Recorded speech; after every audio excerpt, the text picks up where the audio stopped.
Start streaming. Mm-hmm.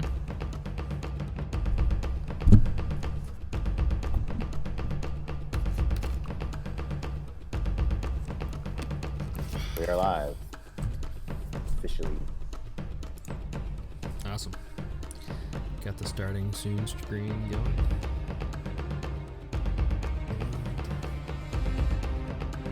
Come on in. Ooh, our numbers will start picking up a little bit. Yeah. I'm gonna go ahead and Saw play the you intro. commented on. Okay. Hey guys, I'm Jordan Fromer. I believe in hunting hard, hunting smart, and having a fun time while doing it. And shooting limits, well, that's just the icing on the cake. I revel in the journey just as much as the successes it brings. From ducks to dogs to decoys and guns, we'll be talking tactics, strategies, and what it takes to get the job done. Load up and take aim. This is the Duck Gun Podcast. What's going on, guys? Thanks for joining us on another episode of the Duck Gun Podcast.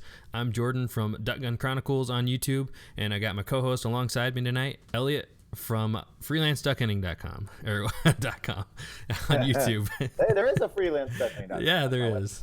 Not too far off. But if you really want to see the content, it's Freelance Duck Hunting YouTube channel. Yep. I can't All believe the hunts are there. I duffed that up. I've said it how many times now, and that's the first time I duffed A it lot up. of times. A lot of times, but like I said, there's stuff to see at the website as well, so feel free to go there. Awesome.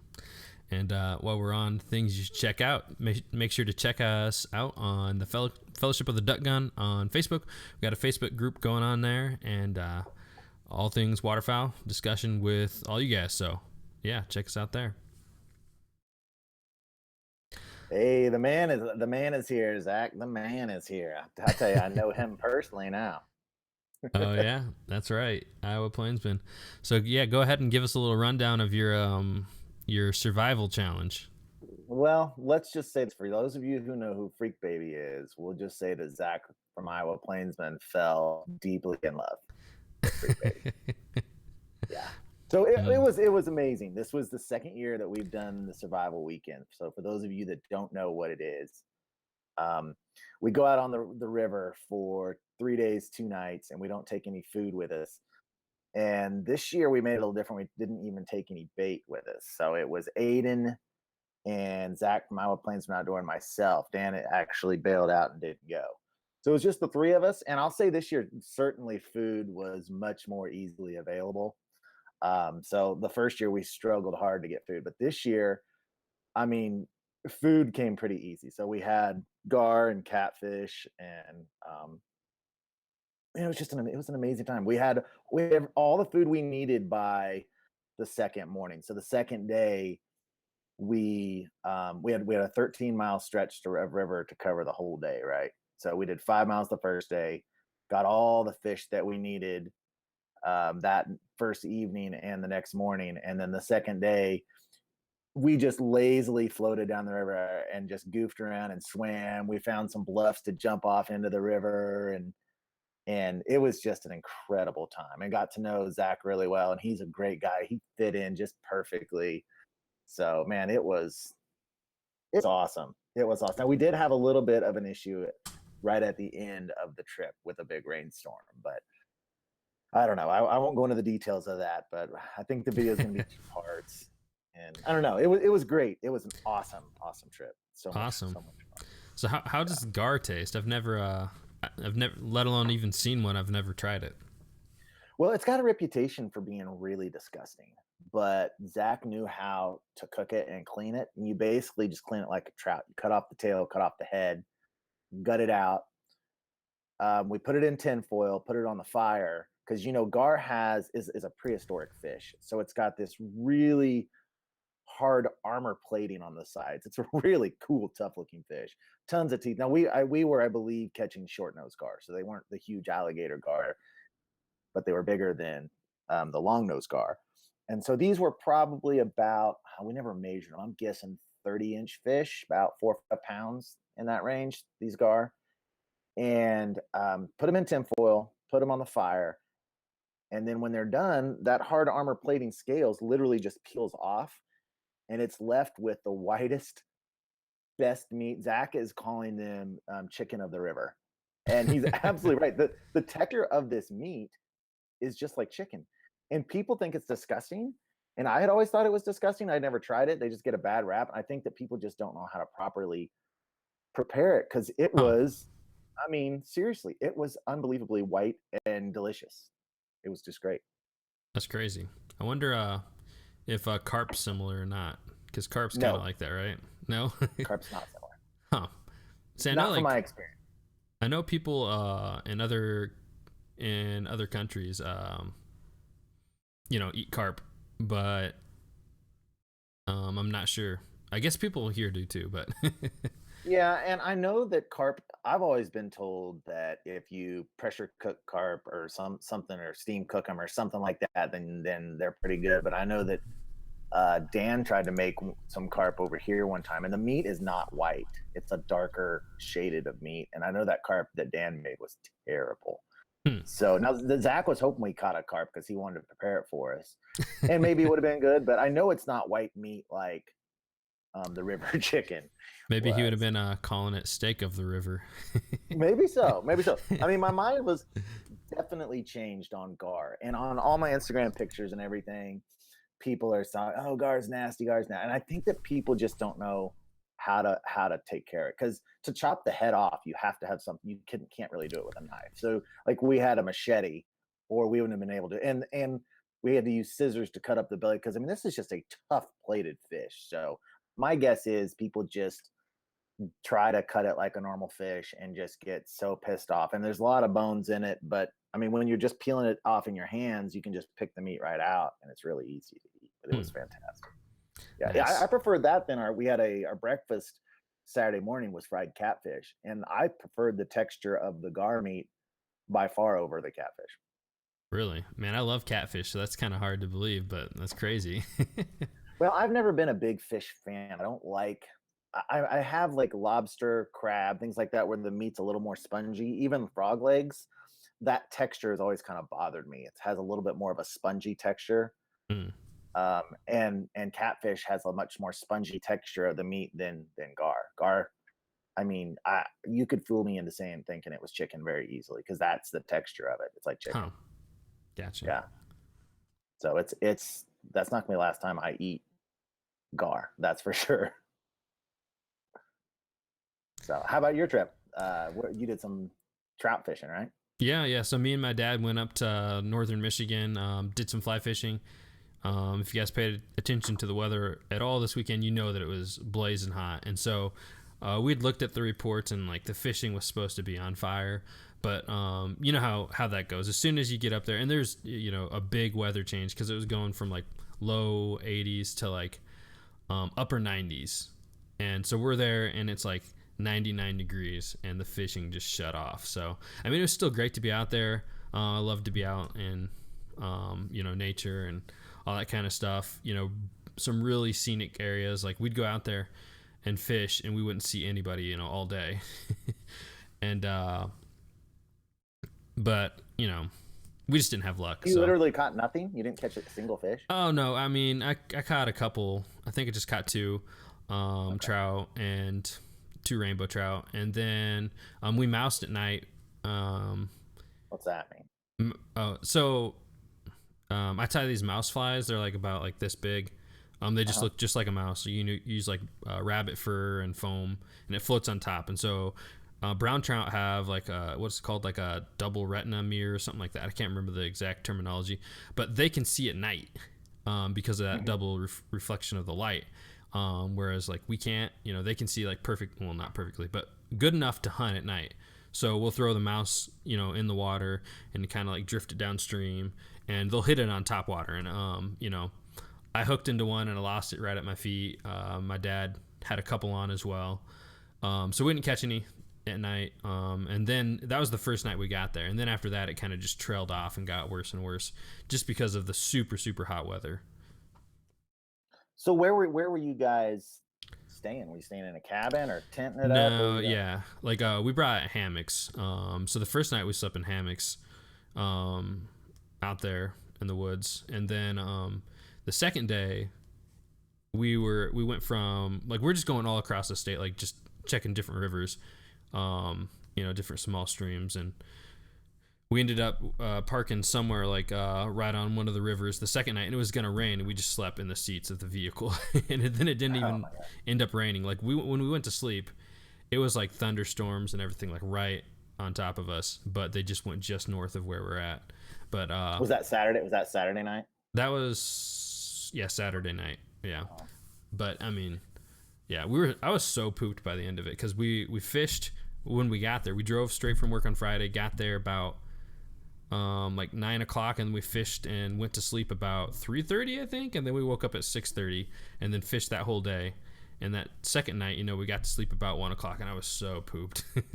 Mm-hmm. we just threw a tarp out on the sandbars. So the first night we had this sweet willow tree that was all shaded during the day that we napped under, and then we just had a big tarp and threw sleeping bags on top of it. And There was a breeze, and for being as hot as it was beautiful. But we got so cocky. I wasn't going to tell this to try not to sour my reputation, but we got really, really cocky, right? Because it was just all going so easy. And the Saturday, we were at our second camp spot, and the thunderheads were just bubbling and brewing all over the place. And I had this great idea. I'm like, look, we're fine. If it rains, we're just going to put all of our crap in the middle of the tarp. And then if it starts raining, we'll just roll the tarps over top of us and make like what we're calling a tarp taco, right?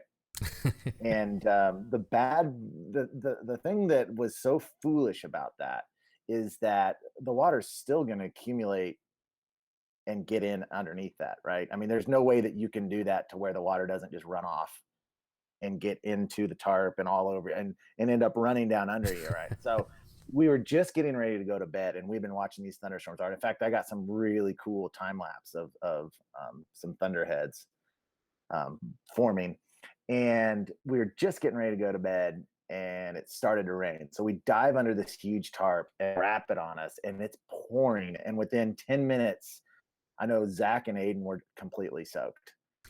And I had been a little more prepared, so I was actually in my sleeping bag, so I didn't feel too bad.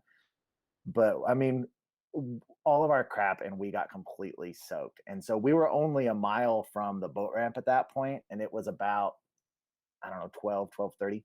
And so we just made a decision. We were like, you know what, we're only an hour from boat ramp. Maybe we should just paddle on out and head home. So we actually did that. So technically speaking, we failed the challenge. Oh, wow. Because we didn't make the second night, right? Yeah. So yeah, I think that's a mission failed. You're going to have to go for round 2. I'm feeling really, and here's the bad part. We had a tent with us.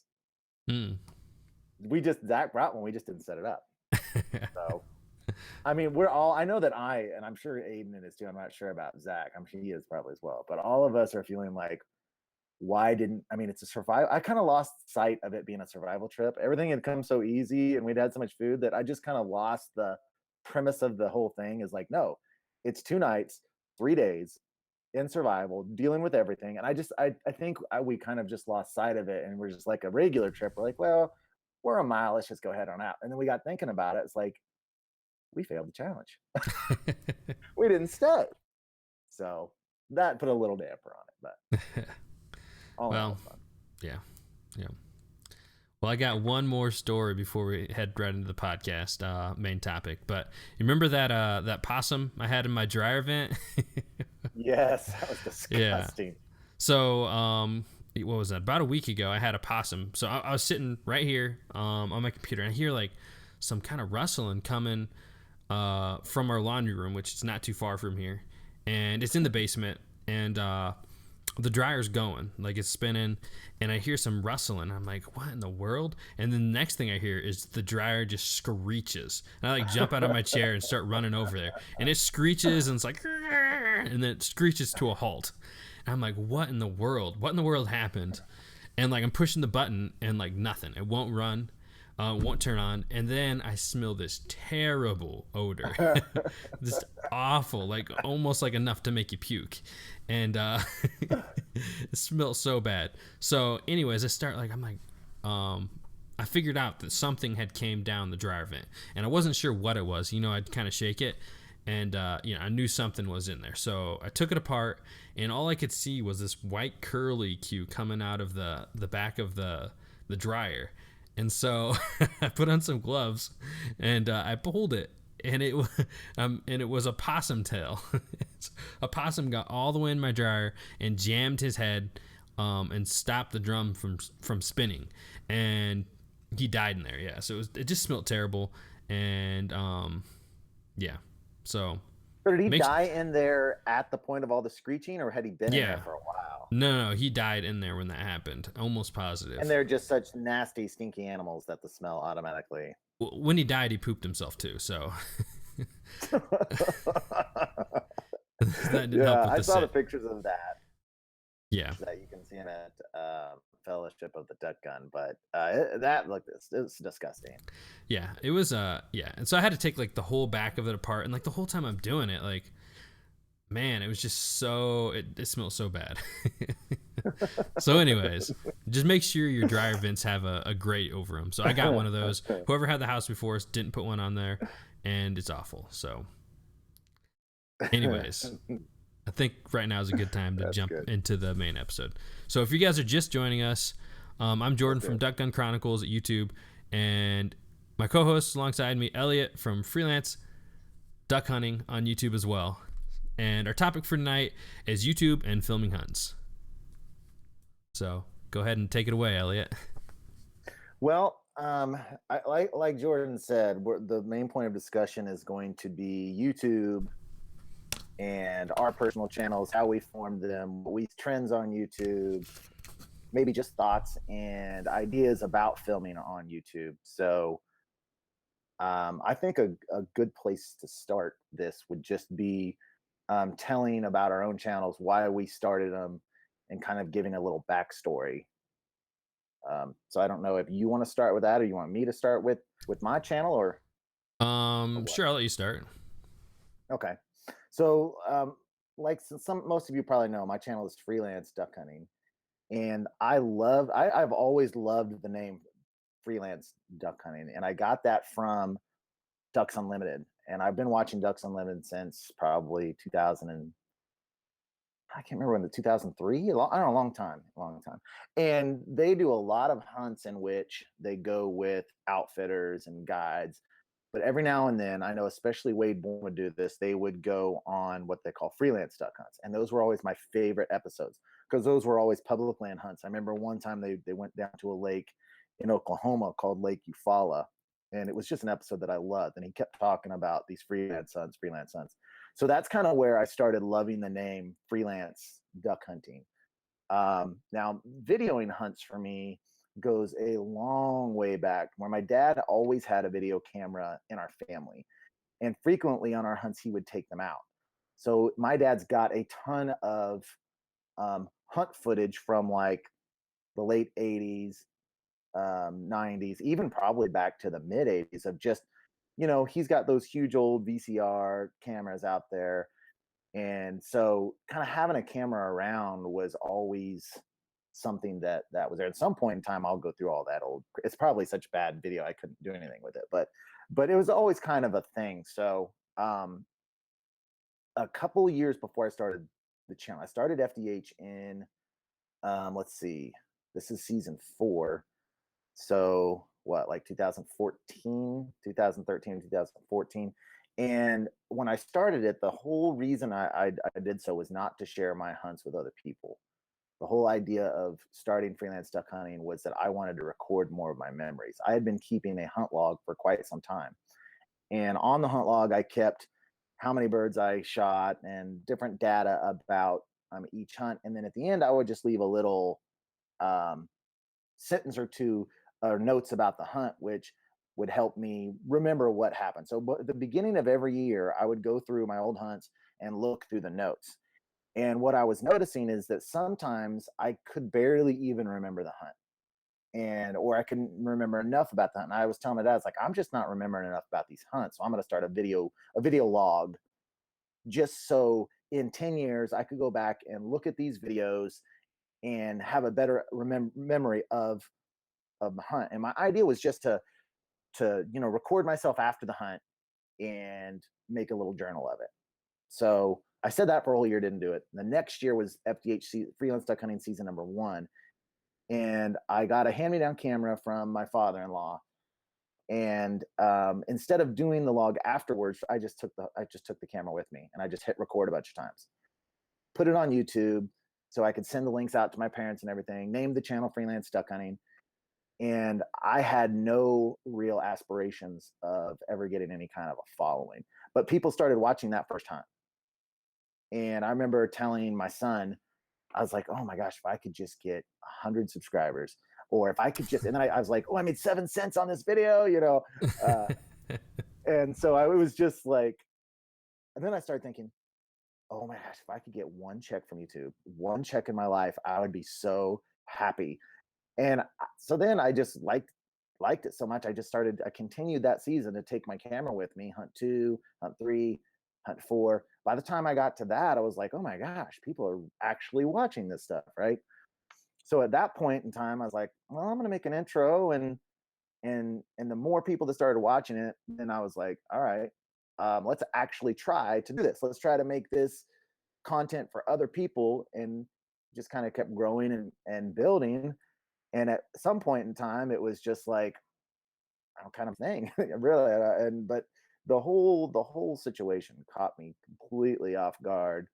The point now where, I mean, it's not a huge channel at all, especially, and it's very small when you think of YouTube channels. I've got about 12,000 subscribers, which is pretty small, but and for waterfowl, that's actually fairly significant number. So, yeah, that's my background to how it all got started, I guess, for me. Awesome. Yeah. So have you deleted any videos ever from any of your hunts, or is it just? I have recorded since I started. I have posted every single duck hunt that I've been on YouTube, except, let's say, well, I've got a few that are only on Patreon, but I've only not recorded one waterfowl hunt in the last 3 years. Oh wow, that's pretty good. So people And can go back and see yeah, the very first video. yep, on my YouTube channel, they've got playlists of season 1, season 2, season 3. Yeah, so you can go back and see the very first one, which is actually Danny Boy's very first hunt of his life. And I hardly even knew him at that time, which is the cool thing about this channel, is that when it started, Dan and I didn't really know each other. The first time we hung out was on that, other than church small group is where I met him, was on that hunt number 1. So I didn't really know him at all. And you can see the progression of our friendship. And then I actually met Aiden, our golden boy, on season 2, hunt 9. We ran into him in the woods and hunted with him. And now he's like one of the best friends I've had in my entire life. So and that's just part of the recording memory thing. I can literally go back and see the first time I ever met Aiden. Yeah. And so that's one way I really try to stress relationships and letting people get to know the people I'm hunting with, which I think is a little bit, makes my channel stand out a little bit more than some of the others, because I want people to know Dan and know my dad and know Golden Boy and know Corn. I want them to actually somewhat identify them with them in a sense, if Yeah. that makes if that. Yeah, you definitely do a good job with that, because I think everybody watches your channel can say they feel like they know the FDH crew.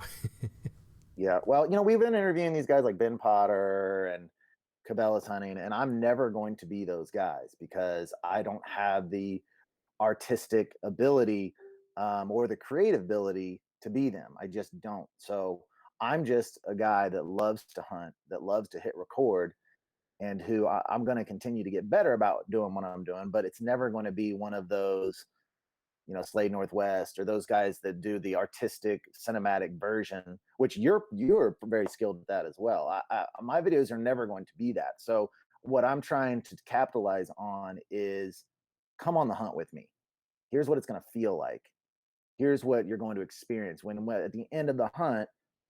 I want people saying, I felt like I hung out with them and I felt like I was there. And I think that sometimes those cinematic videos miss that greatly. You don't ever, well, very rarely do you feel like you were with them on the cinematic version of a hunt. I love those videos completely. I love them.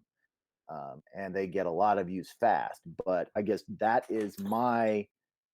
what I'm trying to do. Just regular guy out hunting, and I want to do it in as quality way as possible, but it's just never going to be that cinematic, professional level of look to it, I guess, if that translates. Gotcha. Yeah, it definitely translates. Yeah. So what about your channel? Let's talk about how you got your start. There's so much stuff we Yeah. can talk about here. I'm sure we'll easily be able to fill up this hour because it's, to me, very interesting. Yep. I guess, yeah. So my start, I think my start's kind of pretty unique because, you know, at the point when I made my first duck hunting video, it was my first duck hunt or successful, you know, duck hunt. And it's, I think you'd be hard pressed to, you know, find somebody whose first hunt was actually, you know, their first video, you know, like it's kind of weird how that all happened. But so why I think, did you decide on your first hunt to video it? What? Yeah, I think I need to step back a little bit. I probably jumped ahead on the story. So,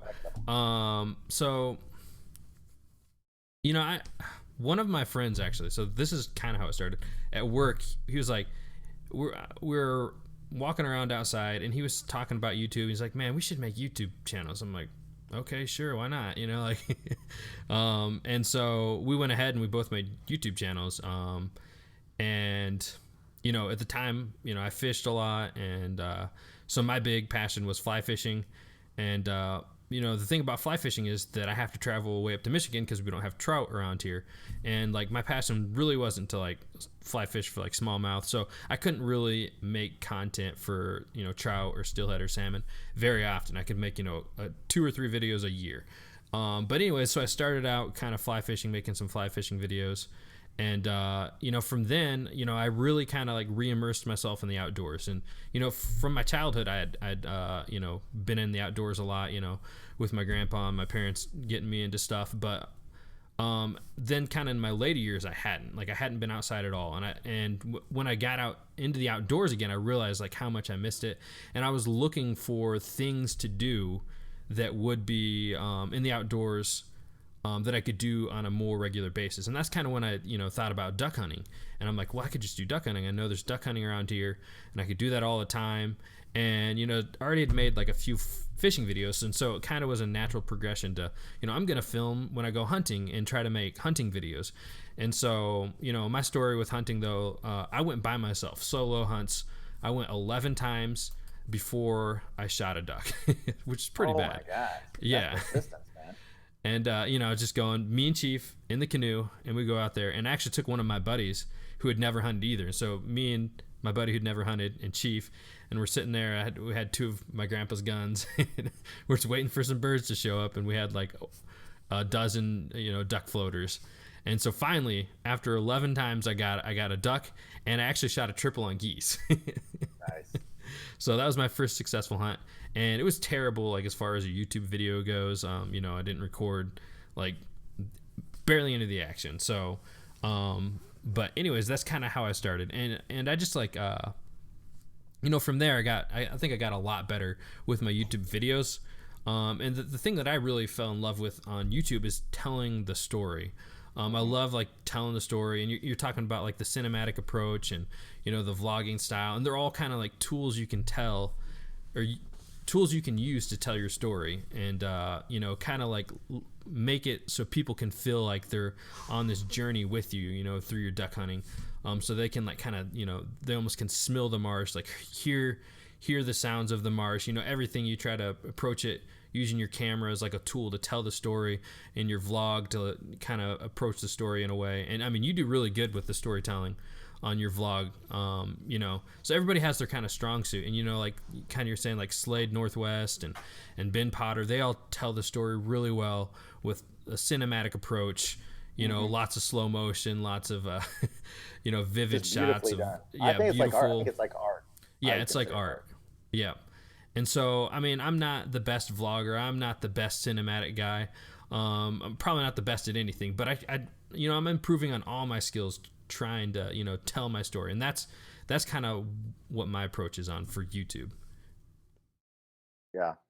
Um, the interesting thing about YouTube and is that the transitions that have gone on with the duck hunting content that's there, and we're at a really interesting time with YouTube right now because we're I don't know how many years would you say we're kind of behind fishing as far as YouTube goes? That's a tough one to say. I mean, maybe 3 or 4. 3 or 4, where you had this Maybe less than that. Maybe like, yeah, 2 or 3. I'll say. big swing and uptake of fishing channels where there are people like Flair, and I don't watch a lot of the fishing, so I can't name a bunch of them, but there's a group of them that are have reached, I don't know how high they've reached, over Yeah. 100,000, over 200,000. I mean, Well, it's like they've it's John B, Flair, Lunkers TV, Lake Fort guy. I'm missing one. Oh, well, Perrick. they've been able to Yep. turn it into their full time living. A lot of Yep. them, Yep. and before that, you just weren't seeing that. And so now there's a lot more people that fish than there are that waterfowl hunt. But waterfowl hunting is kind of in that early phases of um, non highly produced, self published guys like you and me, Outdoor Limits, Bobby Guy. I'm sure there's others that I'm forgetting, but that you're getting this uptake in those type of channels that are starting to take off as well. So it's really a good time to be a waterfowl YouTuber right now because we're just at that big sweeping phase where how many people are willing to watch it on YouTube. I know that right now, from what I'm seeing, and correct me if you think that I'm wrong on any of this, people like Outdoor Limits and Bobby Guy, and to an extent myself, are outperforming some of the traditional kinds of waterfowl shows that may be even airing on TV for whatever reason. My question to you is: do you agree with that? And would you why do you think that might be if you do agree with that? Yeah, I definitely agree with that. I think the tides are shifting. TV and the way people consume content as we know it is dying. And, there's a huge shift, and you can see it across all genres where people are, you can call it the cord cutting generation. No one's going cable anymore. No one's watching TV. Like, I don't even have TV. And there's Yeah, a me neither. lot of people like that. They have Netflix and then they watch stuff on YouTube. Hmm. And, for me, I personally enjoy the YouTube style content more than the TV show type content, and like that stuff still has its place, and I think it's Sure. it's great. But I just think that having it on TV, it's just you're having less eyeballs on it opposed to YouTube where there's more, and you can kind of like use that fishing as an example, and you get a lot of the younger generation, like even like younger than the age where you can hunt. And so I think that's part of the reason why the fishing is ahead, because you have such a push from the younger generation, whereas Hmm. they're not necessarily hunting all the time, they're fishing. But that generation is going to grow up and they're outdoorsmen, and where are they going to go? Are they going to go back to TV? No, they're not. They're going to stick on YouTube. And so it's just like it is a great time to be part of YouTube duck hunting, and it's only gonna be a more positive for everybody in the future. Yeah. But even those channels that are on TV, when they come to YouTube and they have a presence on YouTube and a channel and they're putting out their content on YouTube, they're still not generating the kind of numbers that some of the higher end, just regular guy, I don't know what to call them, I guess just the vloggers, Yeah, just your vlog average guy style hunting. vloggers. Yeah, and I go back to Josh at Outdoor Limits and Bobby because I think that they're probably the two forerunners as far as watch time and subscribers go, and then I'm a little below them. But if you look at, and I'm not going to name names, but the guys that are on TV and they're putting it on YouTube, they're being outperformed by guys with, I mean, cameras and gear that is a fraction of the cost that's being used for them. I think that One Spline Outdoors commented on here, and I think that this is what I would agree with as far as it being relatable and presenting a story to follow and not just cramming sponsors down your throat all the time. But I think more than that, it's getting to know the YouTubers that are doing it, you and I included it. It's getting to know them personally, getting to feel like you know their characters and who they are. And I think when you come to YouTube and you start following someone, I think you almost have that. If like, I know me personally, I'm not going to really get into a YouTube channel unless I relate to the person. I mean, I might watch it, and so that's a really interesting aspect of it, that what people want from YouTube is different than when they turn on the TV. And I think you were alluding to that kind of with what you were saying. Yeah, definitely. Yeah. I think it's kind of just like an older format that the TV shows are using, or the TV shows that, place them on YouTube. They're using kind of the old format. And I mean, one, it's sometimes it's a longer form, but it's less personal. It's less personal. Less person, like, it's just less of an attachment to the person. Like, you don't feel, it's kind of like how you're saying your goal is to make it so people feel like they're on the hunt with you. And I don't think that's the TV show's goal. And Yeah.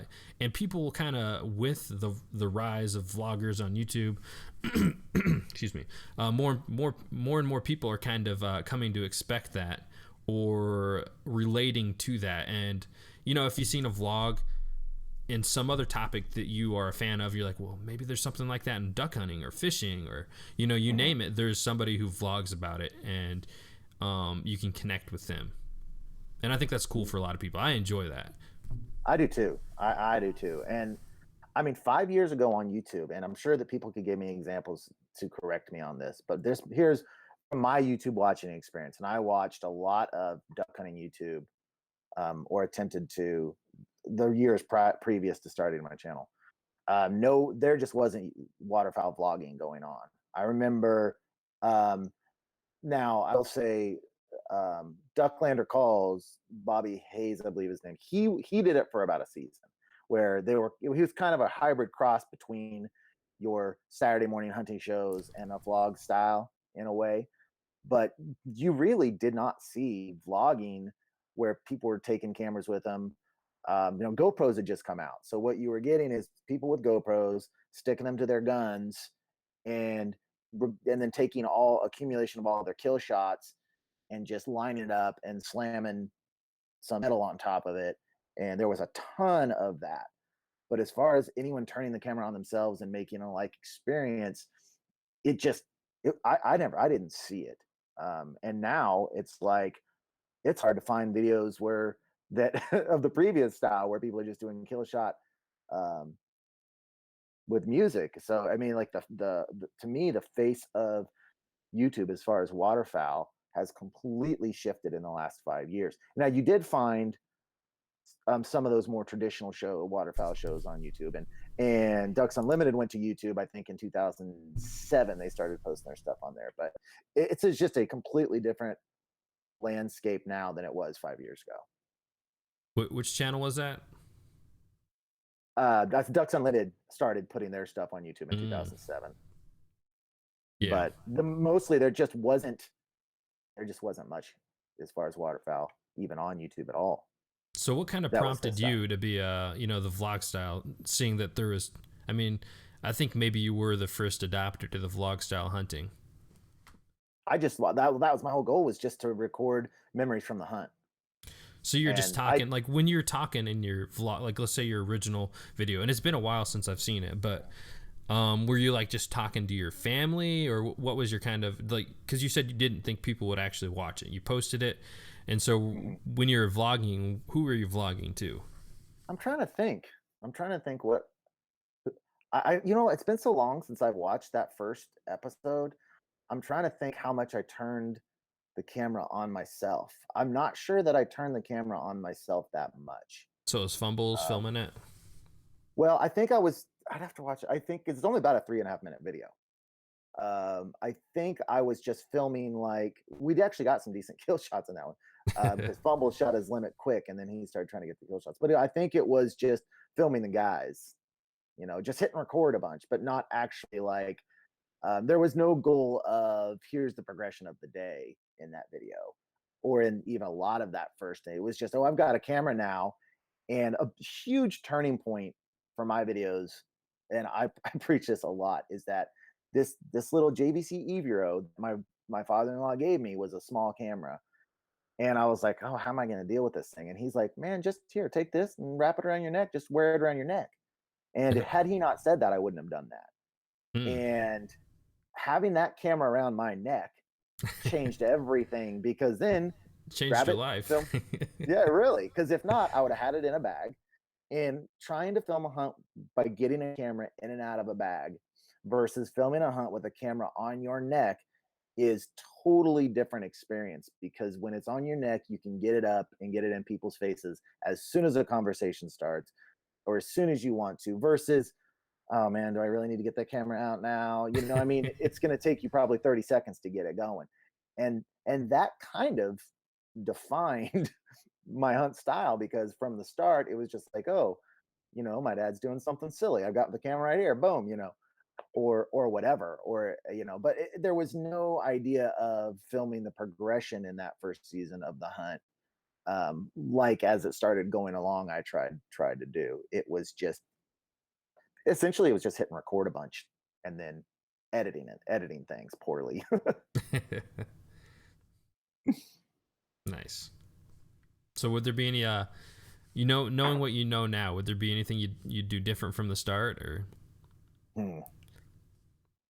um I mean, certainly the as far as editing goes, if I go back to even season 2, anytime that I've re-edited a video of mine, there's always so much extra. And I would say that that is the number one mistake that people that are on YouTube that are just picking up a camera and trying to edit film don't get, is that when you re-edit it, first of all, you need to watch that video about 30-40 times. um, I do. And you need to constantly cut out as much extra crap as you can. So I'll go through my video and say, what here can I cut out that doesn't have value, that I don't really like? Because if I really like it, it's probably going in Hmm. regardless. But it's a constant of, and I'll go through and I'll trim out a second and a half here, a second and a half there, a second and a half there, a tiny little spot where a camera jerks, because as non-professional videographers, we've got a lot of camera shake a lot of times, because we don't really know, the we're just not that good at, and we don't have the equipment to not have that. So I would say the thing I would do best is, if I went back and re-edited every single hunt from season 1, they would all be about half the length, just That's because there's interesting to fluff. hear. I was actually gonna say like the opposite, that I think I cut out too much, and mine are like super super short. And like I kind of watched a lot of like how tos before I started to do the YouTube stuff. And Hmm. one thing they always preach is like how like short attention span is, Yeah. Hmm. with just people in general, ourselves included, just because of the kind of content that we consume all the time. um it just you kind of come to expect action action action. Like if you go to the theater and watch a movie, there's no dead time ever. Yeah. So same thing with YouTube. And so I'm like cutting close as I can. And sometimes, I'm always trying to stick to the story too. Like Yeah. story kind of like over anything kind of for me. Like I want it to like tell a story from beginning to end, and or share the story, because the story is kind of told on its own. But you Hmm. have to use your tools to tell a story to somebody else. But sometimes I'd end up cutting stuff out because I didn't know how to fit it into the story, or I just thought it was too lacking of action. But then I see a lot of other people, successful YouTubers that don't necessarily have it as closely cut together. So I don't know if I'm on the opposite side of that spectrum or not. Yeah. I, I my number one objective from the start, and I'm going to work as hard as I can to make sure this always continues to be my number one objective, is to please myself. If I like it, it's going in. Like, a good example is my video Thousands of Mallards, where I have tons of conversation in there just between my dad and myself. Where I mean, it's probably a good 10 minutes of conversation between he and I. because I love that conversation. And if I go into my analytics, I can actually see a little bit of a drop off in there. But maybe some of the people that are dropping off aren't really the people that I'm trying to bind to my brand. Maybe the people that really love that, because there will be some that do. So if it comes down to YouTube best practices versus what I love, I'm going to go with what I love, because that keeps me motivated. And ultimately, to this day, I am making videos to hold memories. So all Yeah. that conversation I have in there with my dad, where I'm cramming duck in his mouth and he's just laughing and laughing at the story I'm telling about how I got in trouble for using my son's toothbrush, and having that in that video 20 years from now when he's dead and gone, it's going to be invaluable to me. So Yeah. I'm sticking to my roots in that. Ultimately, this channel is for the purpose of me recording memories, and if I love it, that's going to go above YouTube best practices. Yep. Yeah, I agree with that. One kind of on that same line where you're saying like invaluable memories, like not even for yourself though.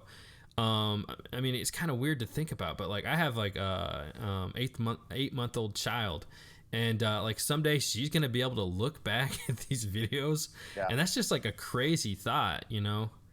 Yeah. And like it's just so crazy because, you know, I mean, it's so many videos, so many like hunts, and you know, I love watching them all the time, but like just thinking about, you know, maybe my kid someday is gonna look back and see these videos 20 years from now. That's just a crazy thought. Yeah. Yeah. And another reason I'm obsessive. I love watching my own hunts. I mean, I probably, it doesn't go by that I don't watch at least one of my videos, because I love duck hunting to the point where it's probably unhealthy. Yeah, me And too. I obsess about duck hunting probably to the point that it's unhealthy. And I will watch other people's well, hold on. If my wife is listening to this, it's perfectly healthy for our marriage, of course. But um if I can go back and experience that, like I'm dying. If I can go back and watch a quick hunt of mine, I just can't get enough, man. I just can't get enough. Yeah, I hear you. How would, I think we've talked about this before, but on average, how many views on your videos do you think are from you? Oh my gosh. Like Let me 10, throw out. 15 Oh, way more than 10. per Way video? more. Oh yeah. Oh yeah. 100? Like once they're posted on YouTube, it's different once you're Once editing they're it. well, it would depend on the hunt. Okay, so let me think. Like that, the best hunt from this year, I think, is the goose hunt where we were on the river and we shoot our limit and water him up close. Man, see, the thing is, what I'll do is I'll cherry pick from them too, so I'll know which parts I want to like. Dialogue and discussion, I won't go back and watch a whole lot, but Oh I yeah, will. yeah. I'll cherry pick just the kill shots or the stuff that I like the most. Yeah, I'm the same way. So It's yeah, hilarious to and then hear that. maybe I'll go back in like after a couple of years and watch the whole thing, and I'll have lots of stuff in there I didn't remember. Hmm. But as far as cherry picking, I don't know. I know that it's a lot. I know that it's enough that my family makes fun of me for it. So It's just I like you do said, it I in don't have TV. I don't have TV. And especially like during the summers, I'm a teacher, so I'm off, and I'm trying to cram videos and get ready for the upcoming season. But you know, a lot of times what I want to watch at that moment is our crew shooting a bunch of mallards, or you know. yeah. I Yeah, my watch stuff favorite thing to look back on my videos is I go back and watch like my B-roll segments, like any video where I did like a cool B-roll segment, like at the beginning, like the, you know, the 6-man limit hunt, or like the Christmas one, or, you know, my dad's turkey. Like I love, for whatever reason, that stuff kind of like trips my trigger. Like I'm just like I don't know, it just kind of brings out, it's kind of like I'm gonna, you know, borrow this from Ben, I think forever now, because I thought it was awesome the way he said it, where it does duck hunting justice. Like what you see when you're out in the marsh, and you're able to like put something like that, just like brings out the beauty of the animals and creation and the hunt, and just put it in this like quick, you know, 30-second segment. And for me, I'm like, man, that's cool. I don't know if Yeah, that's I like hear you. vain or No, but I just think that you've created it and it turned out the way you wanted it, and it's not vain. What it is you're releasing chemicals, happy chemicals in your brain. mhm. I mean that's what it is, and I mean Yeah. that's And the more it's epic probably a form of an addiction, I would imagine, in some senses. Because we're Probably. going after that chemical release, that happy feeling chemical release. I don't know whether it's what's the chemical that makes you happy. I can't A remember what it's dopamine? called, but is that what it is? I don't know. I know Serotonin that's and serotonin. But anyway, that's what you're doing. That's what you're doing. And I mean that's true with all TV and pleasure. You're going for a chemical response that makes you feel better. that's And true. Yeah. oftentimes, what we've created and what we're proud of, or watching myself shooting mallards, makes me feel better than going and watching some stranger shooting mallards. Because Yeah. I don't know. But that makes sense to me anyway. Yeah. So what should we jump to now? Well, how about gear and equipment, and if like your progression of gear and equipment, like the rundown of what you use out filming. Okay. You want me to go first? Endorphins. There we go. Endorphins. Thank you, Brute Knight. And if you guys have any questions, feel free to put them up on here. And make sure, if you have not gone to Facebook and found us on Fellowship of the Duck Guns, make sure and come join us over there too. All right. For equipment for me, I like to have a shot like in the back. So like, maybe a GoPro, whatever you got, put that in the back, get yourself like in the corner, and kind of like, low, just so that you can be seen. And then like it spreads out, GoPros are kind of, known for having like the wide lens. So you can get kind of a wide view. You don't get the best kill shots, but that's not always like the number one goal for me. I think it, can improve your stuff, but as long as I'm getting like the action, people can see people duck hunting and the ducks coming in, that's cool. And then like I like to have a shot going into the blind. Like, so I'll put like my G7, Panasonic G7 is a DSLR, and I got like the kit lens, which is, I think it's 14 to, I could look at it, it's right here, 14 to 42. And it's micro four thirds, so you have to multiply that by 2 to get the actual focal length. Like if it was a full scale sensor, then it would be 28 by 84. Unless it's that. Is it double or half? You're talking foreign language to me right now. Okay. And then like my secret weapon is 50 millimeter lens, which is 25 on that. But anyways, I'm going too much in the weeds. So that gives you the depth of view, depth of field, Mm-hmm. depth of field. Yeah. Yeah. That gives it cool cinematic shots where you get one thing in focus, and it's like a very narrow window of focus, and then everything else is kind of blurry everywhere. But yeah, I think I'm going too much into details for this. But yeah. So when you're out there, you've got how many cameras do you have out there? All those numbers I started phasing off. Okay. I use 2 to 3. I use 1 for the blind, and sometimes I use 2 for getting shots of birds coming in and us shooting. You've got your DSLR and then 2 GoPros. Is that what you have? Mm-hmm. Okay. And I'm using a GoPro Hero 4 Silver. I've got a Panasonic HCV 770, which is going to be hanging around my neck. And then I just purchased a Canon Vixia. I can't remember which brand is offhand right now. And that is a little bigger camera, and hopefully that's what we're going to be getting the kill shots with. So we're going to have, I've always had 2. Now we're going to 3. I would like to get another GoPro, so that my setup would be GoPro in the decoys. And what I want the GoPro to more and more is become is insurance, where if the shot is missed with the Canon Vixia, the GoPro is still there to clean up your mistake. That's what I want the GoPro there. I want to minimize the GoPro footage as much as possible, because ultimately it's really, really hard to not have them look like little gnats in the sky on a GoPro. It's really hard. Even with, I mean, it's crazy. You'll see a mallard land what seems to be 10 feet in front of a GoPro, and you look at the footage and you're like, gosh, that looks like 40. It's just, and I keep it on a medium setting because I want it, like you said, I want to get spread out and get that stuff. But I want that camera there. I want a GoPro facing us to get us shooting, because that's one thing I've done a terrible job at, is getting footage as a shooting. You do a lot better job of that than I do.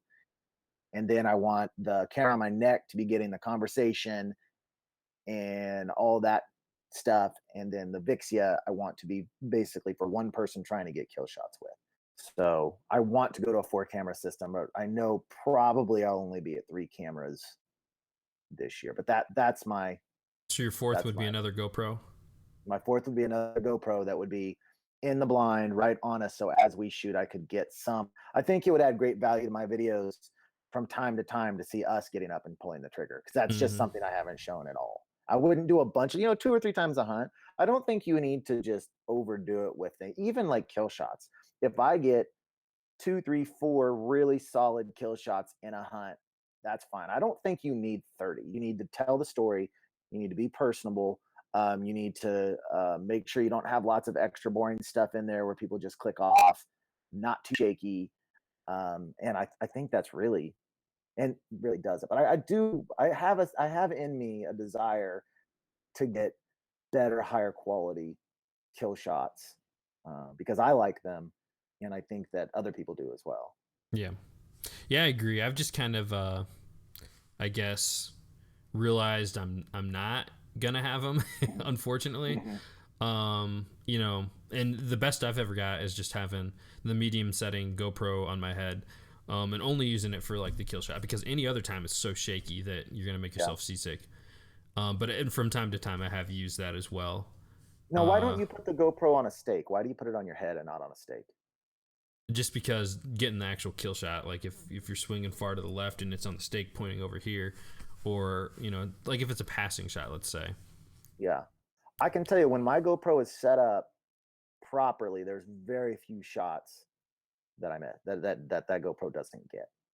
Mm. I think it's just Yeah. location. Like if I'm on a big river, I can't like put it in the decoys, because we're talking like it's like 4 feet deep, or You couldn't even stake it in there like a. I guess I could I think maybe. here's what Drake Valley told me, and he's really good tech guy, and I kind of believe him that GoPros don't do motion well, and I think the shots, a lot of the shots that you get with that are fine. I'm not disparaging them all. Just talking Well, shop. they do better with when there's better light Yeah, with the better light motion. and no. Do they do better with the motion? Okay. Yeah, because it's the reason that it would do worse is because of the what's the right words? Just the,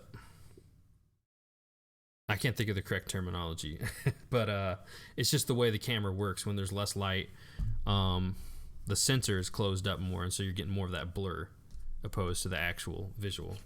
So what do you do with your second GoPro? You have one on your head and the other one's facing. No, I haven't been using the one on my head as much lately. So I'll have like one face. I'll have like well, what I've been doing is putting both behind me, and so I'll put myself in the corner of either one, so I get like, almost 180 degrees Gotcha. of birds coming in, and then I'll have one camera just facing wherever we're hunting, like kind of like sideways, not facing. Yeah. You know what you would benefit from? Now these are about $700, and that's why I don't have one. But I know I'm blanking on the stupid name. It's Tacticam, Tacticam. Yeah. Yes. Yeah, I have one of those, and I got it at the end of last season. So Now that's the one that puts the little red dot in the screen, right? it depends on which company. The shot cams do, but Tacticam doesn't. Now is that as high a is that a knockoff brand, or is that about the same quality as a shot cam? I don't know which one would be considered a premier brand. I think they're both up and coming. Okay, Like so they'd be they produce about the same quality image. I think honestly, I think I'd have to say shot cam, just from what I've seen, and I haven't even shot it yet on my shotgun, but just what I've seen on YouTube, that it looks like shot cam's a little better. Those are cool. Yeah, I think so. So you've got that. Yep. So I'll be trying that out next year. Great. Yeah, hopefully, yeah. I think that'll be great. Yep. I shot it once. I used it on my bow, and I don't know if it's going to be different on the shotgun, but I wasn't impressed with the bow. And I think just with the bow, because when you pull it back and let go, you get a lot of shake in the bow, right? So I don't know how it's going to be on a shotgun. I assume it'll be better on a shotgun. Okay. That'll be cool to see. That'll be cool to see. I'm hoping that helps. Because it even has like slow motion settings and. Yeah, and when people use them, I always think that the quality's cool, because it's just a little tunnel vision, so it really gets out there and seems to get the shot. Someone's asking if we leave the GoPros recording the entire hunt, and so either what you can do is just check like every hour and switch out batteries and have like 3 to 5 batteries, which gets to be a pain, and in the cold they go quicker. Or you can buy like external batteries, or another thing that I've learned to use is you can get like the bricks that you can use like for phone charging, and it has like a USB port, but all the cameras have a USB charger, so you just plug your GoPro into that. Obviously you can't do it when it's raining, but you can plug that up, and your GoPro then has like 5 hours of recording time. Yeah. And with me, the action cam has been a real headache for me over the first 3 years. So after people started watching my videos, I rushed out and got a cheap action camera. And my idea was that I was going to wear that on my head, but I didn't really understand that you just have to let it run. So what I was constantly trying to hit record on it at the right time. And it takes a second to boot up. Yeah, it failed miserably. And I didn't hook it to my phone. So even when I had it on, like it was always facing the wrong, I would check it and it would be terrible. Dude, that was a terrible action cam. Yes, it was a terrible action cam. I bought it on your recommendation too. Well, here's the thing about that. I did a lot of research with it, and you can go and search that thing, and they showed me side by sides on YouTube comparison between it and a GoPro. I'm like, man, this is pretty comparable. I really did my research on it. I think but it got really bad in low light. That must have been it. And like it was, if you think the GoPro's bad in low light as far as like blur, like I used that and like had like ducks fly through, and it looked like I had like a snake flying through the sky. It's just like yeah. So that thing's still just sitting around. I don't ever touch it. In fact, I've got 2 of them like that I don't even take them with me. I don't take them for anything. Yeah. And so then I tried the barrel. I tried to barrel cam it, and that didn't work right. And then I finally realized, hold on, you're just supposed to let these things record and not turn them on and off all the time. And so that's when I went out and bought a GoPro, which I found you can get them at Walmart refurbished a lot cheaper than like half price. And so I got that. I got the external battery like you're talking about. I got 2 of those, and I just the Hero 4. Mm-hmm. And how long does that last? 3-4 hours, I think. Really? For like one battery, yeah. 2? 1. That's pretty good. It goes a long time. It's about a $50. I don't know what brand. It's about that big, and and here's the key. And I think Golden Boy thought of this.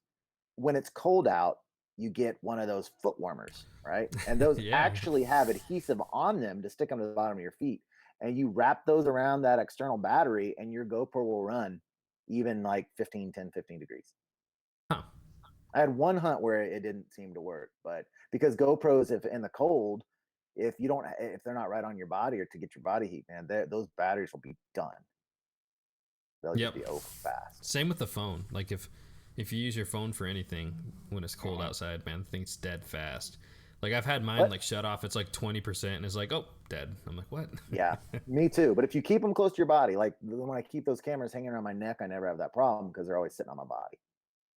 But you put it on a tripod, or now I'm sure those higher end, real expensive cameras are different than that. But if you keep it on your neck, on your body, it makes a big difference. So for those of you that are listening, if you want to film your hunts, you don't need super high end gear. That first camera that I was using, if you go back and watch season 1, you're talking $150, $200 camera can get you started, and they're good enough. Just go and look at the quality. Go to my playlist and look at season 1 and just look at the quality, and then you can see a quality improve from season 1 to season 2. But I got plenty of views season 1 with that $250, $200 camera. Yeah. And I'd say that it's definitely changed since then. I think that the whole quality of YouTube has gone up too. So it's going to be a little different, but you definitely can. You definitely can. But I wouldn't expect. I would say the year I started, if I just started now, I don't think I would grow as fast because there's just more people competing. More competition, yeah. And with Flair getting into waterfowl videos, if you search duck hunting, typically from the first page, he's got at least half the slots taken. Yeah. To where, and I don't say that with any kind of negativity at all. It's just a matter of fact that his videos do so well that he takes those spots. So if you go and search duck hunting now, a lot of his videos pop up where that first year I was doing it, it was not uncommon for me to put out a video and be sitting, third, fourth, fifth in the rankings for searches. And now that year 3 was, I couldn't do that anymore, mostly because his videos just do so well. Yeah, I've only had, I think, one video that's sat. No, I've had two. I've had 2 videos that have been like, if you search duck hunting, they pop up and they stick there for like a week or 2 and then they're gone. Because, if Flair decided to post in anything, if he decided to post, I mean, once you have 500,000 subs plus, he could be posting in like Legos. Like he could just be like, I'm a Lego guy now, and be like in the top for search. Yeah, for sure. He is a. I mean, he's worked for it, so I'm not saying that in a negative way. No, not at all. It's just he's hot, man. He's a social media genius, as far as I'm concerned. Yeah. Once blind, definitely GoPros. The new GoPros with the stabilizers are nice, because I've used like I think it was a Hero 3, and now I got a 5, and man, like the stabilization is just way better. Jack, what Tacticam do you have? Mine's the newest version, so I wonder. It's actually got slow-mo as well, so I don't know if it's how much worse it is than the ShotCam now. Hopefully they made some strides to make it better. All right, well, what do you got? Anything else to add to this, Elliott?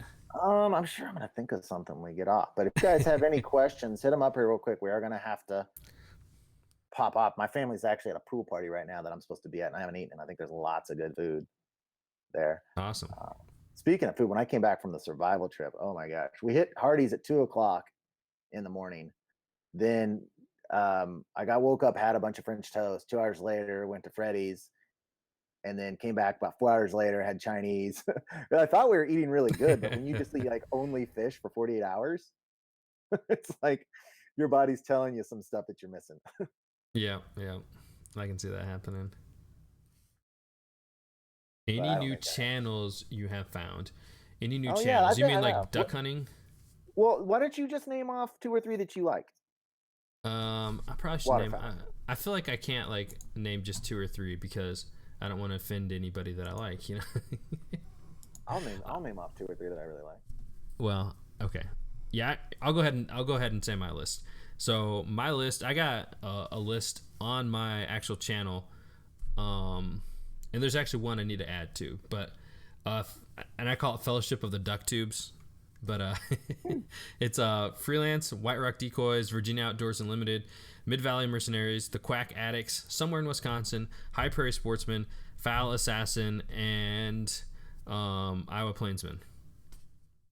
Yeah, I think my list is pretty similar, for sure.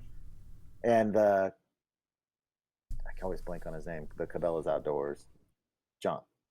Oh yeah, dang! My list isn't gonna fit on my page eventually. Is that John? Isn't it? We had him on the podcast. John. And his YouTube channel. Do you know what his YouTube channel is? No, I don't remember. Well, I always watch his content on Cabela's Outdoors. Yeah, it's John Lewis, and his stuff is on. It's on the Cabela's Northern Flights. It's just on the Cabela's, I think, Cabela's YouTube channel, and which I think that's a mistake by them, but. And then they post all of it, just all the Cabela stuff on there, and his stuff is mixed in there. And it's Cabela's Northern Flight series. So I'm saying they should have a separate channel just for John Lewis, because that stuff would do better if because I literally unsubbed to it because I don't want all the other updates. And so then whenever a video comes out, I go find it. But he would be crushing it if he had his own channel. Yep. And he has his own channel now. He just started his own channel called Just Hunt Club. Yeah. I'm not going to list every channel that I like because there are a lot of them. Well, that's not every channel I like. I'm not saying that in lieu of you did. I'm just giving a disclaimer that if you're listening to this and I know you personally and I don't name your channel, that doesn't mean that I don't like it. I'm just going to name a few that I just come to mind. So my favorite until they stopped was Bob and Nay. And I talked about that too much. I had them on a live stream last year and they've kind of stopped, but their waterfowl was my favorite channel. I will always watch The Grind when they pump stuff out, but I wouldn't call it one of my favorites, certainly. I started watching Iowa Plainsman at the beginning of last year. I like his slow-paced style, and I say that I mean his slow-paced style kind of by his countenance, I guess, and the way that he vlogs. I enjoy it. There's something about the atmosphere that I'm able to film, that I'm able to feel when he films, and I can't quite put my finger on it, but I like that a lot. There's something about Virginia Outdoors, something about who he is as a person that I like. Something about his kind of mature beyond his years and calm, but there's a deep rooted enjoyment of what he's doing that I can sense through his videos. Does that make sense? Does that translate? Yeah, it makes sense to What I'm me. saying about him? There you can tell there's a deep reverence in him and what he's doing. And I certainly watch all of your stuff and very much like yours. You have an enthusiasm for it, and I like that it's so fresh for you. And the excitement. I think you do a good job of the excitement of the moment. You can feel with you, which I think is awesome. Is a huge thing to translate to people, that they can feel what you're feeling when something good happens or whatever. I'm trying to think what other GT. I like certainly his last season, GT Outdoors. His stuff continues to get better and better and better. And one thing that he's just continually gotten better at is trimming stuff down. His stuff used to be kind of had too much fluff in it. And he blames it on his ADHD of not being able to go back and continue to edit. But his stuff's getting better and better. Drake Valley, which his first season was awesome and he died off. But those are just the short list, I guess, of, I hope I'm not leaving anyone just crucial out. But that would be my short list, I guess, of just ones that pop into my mind. Yep. Yeah. All good ones. Yeah, and I'm sure there's plenty that we didn't mention. And if you are a filmmaker, creative, like whatever you want to call it on YouTube, keep at it, because I think this is just going to be good for everybody. YouTube's going to keep growing. I certainly watch everything that Josh at Outdoor Limits does. I do too. That's a good one to put in there too. Sure. My list was just people that I've actually personally contacted and talked to. So yeah, if I left anybody's name out, it's not that I don't like your channel. It's just these are the people that I've actually talked to. Yeah. On YouTube. Yeah. And we're just and that, as it goes back to show you again on YouTube, what really seems to matter to a lot of people on YouTube is personal relationship. And so, it's like the ones that I tend to gravitate to are the ones that display themselves in a way that I know them to, except the grind being on that list. But I don't want to leave that one off because I do watch it. And I do think, and I like the host of the grind too. Yeah, I like Bill. Gosh, I'm terrible with names. The Dakota Decoys owner, Bill Will Roth. I like his countenance. I like his. He seems like I like the way he carries himself on those videos. Yep, I agree. All right, well, I think that about clears it up. Double check the questions one last time. I think we got it all covered. So thanks again, guys, for joining us for another episode of the Duck Gun Podcast. Make sure to check me out on Duck Gun Chronicles on YouTube, Elliott on Freelance Duck Hunting on YouTube as well, and the Facebook group, Fellowship of the Duck Gun, and we'll see you guys next week. Later.